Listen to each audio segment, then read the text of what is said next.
조 바이든이 상당히 한국에 호의적이죠. 왜냐하면 얻어가야 될 게 있으니까. 조 바이든이 한국을 방문했을 때 프랑스 파리에는 또 다른 손님이 왔었습니다.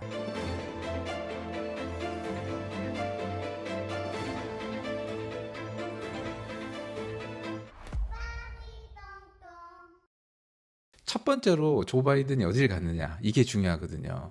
물론 첫 번째로는 평택 기지를 갔죠. 당연히 미국 대통령은 미국 주둔 부대가 있으면 그 주둔 부대를 먼저 방문을 하고 그 다음에 일정을 하게 돼 있는데, 첫 번째로 대한민국에서 했던 일정이 삼성전자 방문이에요. 상징하는 바가 굉장히 크거든요. 삼성전자를 다녀간 조 바이든의 이 행위를 갖고 프랑스 언론에서 지금 이야기들이 많거든요. 조 바이든이 한국을 방문했을 때 프랑스 파리에는 또 다른 손님이 왔었습니다. 그 몰도바 대통령이에요. 마이야 산두라고 하는 몰도바 대통령이 조 바이든이 방문했을 때 프랑스 파리를 방문하게 됐습니다. 이 우연인지 뭐 어떻게 겹치게 됐네요. 예, 대비되죠. 이 몰도바 대통령은 지금 우크라이나랑 국경을 접하고 있어서 실질적으로 국가의 위협을 받고 있는 상태죠. 그 바람 앞에 등불같이 되게 위태한 상황이에요. 여기는 우크라이나보다 훨씬 더 방비가 덜 되어 있기 때문에 만일 하나 국경을 통과해서 들어온다 그러면 여기는 대책이 없는 데거든요.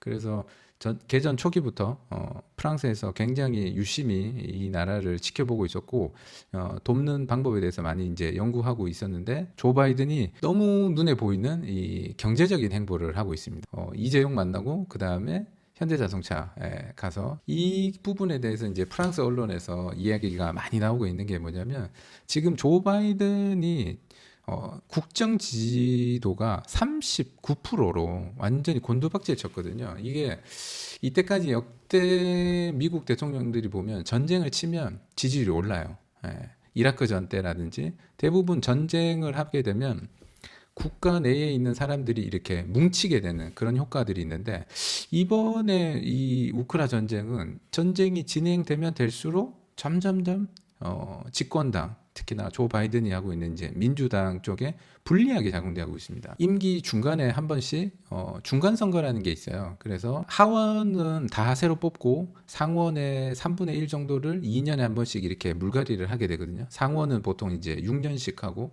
정치 제도에 대해서는 나중에 따로 시간 있을 때 제가 말씀드리려고 하는데, 문제는 뭐냐면 이 중간 선거, 미국에서는 굉장히 중요하거든요. 그래서 이 정부가 잘하고 있는지 못하고 있는지를 이 중간 선거의 결과로 평가를 하는데, 보통은 이제 그게 지게 됩니다. 이제 그 맡고 있는, 왜냐면 민주당이 하고 있다면 민주당이 지고 공화당이 이렇게 많이 의석을 차지하게 되고, 공화당이 하고 있으면 반대로 민주당이 승리하는 이런 공식을 좀 띄는데, 이번에는 지금 트럼프 있잖아요. 우리 트럼프 아저씨, 기센 트럼프 아저씨 쪽에 그 출마한 사람들이, 트럼프를 지지하는 사람들이 굉장히 지금 득표율이 많이 올라가고 있고 승리할 가능성이 점점 높아집니다. 그래서 미국이 생기고 40년 만에 가장 최저의 지지율을 받는 대통령이거든요, 조 바이든이.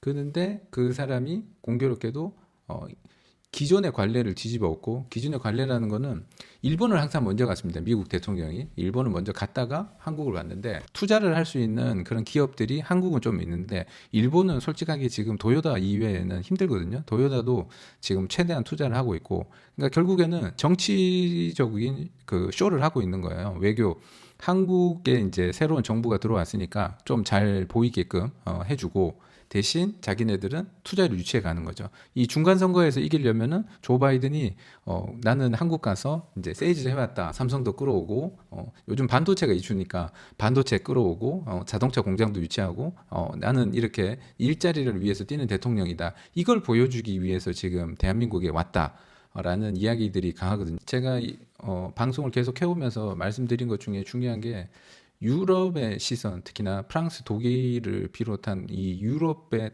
국경을 대고 있는 나라들은 대부분 빨리 전쟁이 끝나기를 원해요. 그래서 전쟁이 하루라도 빨리 끝낼 수 있는 방법을 강구하기 위해서 마크롱은 지금 이렇게 그 몰도바 대통령이랑 만나갖고 회의를 하고 있거든요. 그 시간에 조 바이든은 한국 와서 세일즈 외교를 하고 있는 거죠. 예. 이게 극명하게 대비되는 거죠. 입장이 다른 거예요. 바이든은 자기네 땅에 실질적인 위협은 없는데, 중간 선거를 치르기 위해서 자기의 지지율을 끌어올리려면은 삼성전자나 현대자동차 같은 그 기업들이 와서 공장을 세워주면 지지율이 좀 올라갈 거니까 그걸 위해서 지금 대한민국에 갔다라고 이야기를 하고 이제 제가 지속적으로 해왔던 이야기가 미국은 전쟁을 길게 끌고 가고 싶어 한다. 가고 싶어 하는데 지금 상황이 여의치 않은 거예요.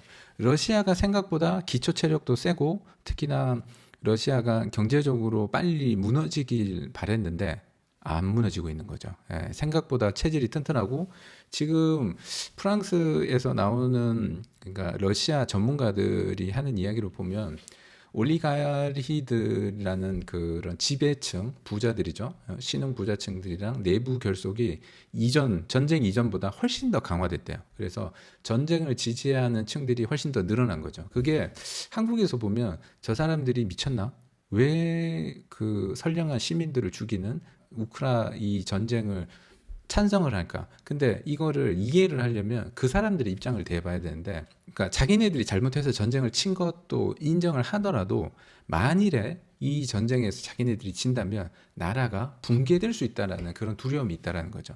이게 굉장히 큰 거예요. 그러니까 나라가 순식간에 붕괴되고 그런 경험을 해왔던 세대들이 아직도 살아있거든요. 소련이 붕괴된 게 그렇게 오래 20년 정도밖에 안 되잖아요. 그러니까 지금 나이가 한 40대 정도 되는 사람들 이상의 나이의 사람들은 대부분이 그 구소련 시대의 그 문화라든지 아니면 그때 상황들을 기억을 하는 사람들이 많아요. 어릴 적이라든지 특히나 60대 같은 경우에는 명확하게 기억하고 있죠.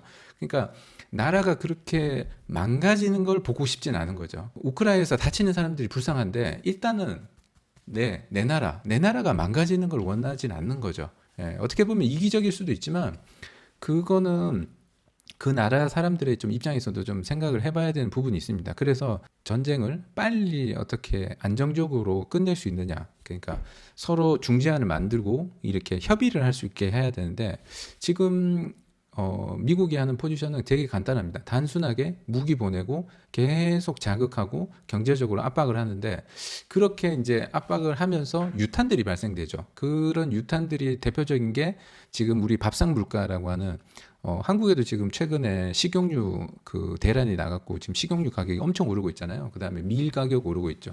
그다음에 돼지고기 가격 오르고 식료품 가격이 다 올라요. 기름값 오르고. 그러니까 그렇게 그 식탁 물가가 오르니까 지지율이 떨어지는 거예요. 예전에 했던 전쟁을 치렀던 국가들은 대부분 그 중동에 있는 나라들이기 때문에 기름값이 오르면 미국에서 기름을 많이 퍼내면 돼요. 많이 퍼내갖고 그 기름으로 자국의 어떤 물가들을 일정 부분 조절을 할 수 있었는데 지금 미국이 계산하지 못한 게 이 식탁 물가를 직격탄을 맞을 줄이라고는 생각을 못한 거죠. 그리고 생각보다 빨리 러 측이 무너지리라고 생각을 했는데 잘 버티고 있는 거죠. 기초 체력이 그만큼 강한 나라인데 쉽게 무너지지 않고 있는 거죠. 근데 그럼에도 이 전쟁을 길게 끌고 가고 싶어 하고 또한 중간 선거는 또 이겨야 되니까 한국을 방문을 해서 사진 찍어주고 뭐 어떻게 보면 이번에 보면 국빈급 방문이지 국빈 방문은 아니거든요. 상당히 한국에 호의적이죠. 왜냐하면 얻어가야 될 게 있으니까. 예.